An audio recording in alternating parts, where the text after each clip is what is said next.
Halo kawan-kawan sekalian, masih ingat tak buku teks zaman dulu? Jom uji kenangan zaman sekolah korang. Ada yang boleh skor penuh. Soalan 1. Dalam buku teks Bahasa Malaysia tahun 6, siapakah watak utama dalam cerita Si Tanggang? Tanggang. Dalam subjek sains tahun 5, apakah nama proses tumbuhan membuat makanan sendiri?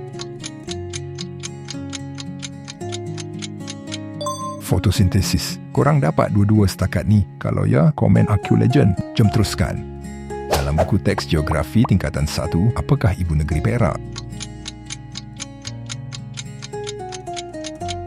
Ipoh. Dalam buku sejarah tingkatan 3, siapakah digelar bapa kemerdekaan Malaysia? Tunku Abdul Rahman. Dalam matematik tahun 4, apakah formula untuk mengira luas segi 4 tepat? Panjang X lebar.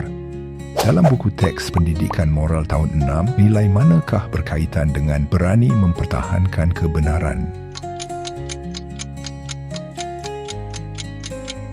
Keberanian. Dalam buku English Form 2, apakah maksud procrastinate? Menunda-nunda kerja. Soalan akhir, dalam pendidikan sivik tingkatan 4, apakah maksud sistem demokrasi berparlimen?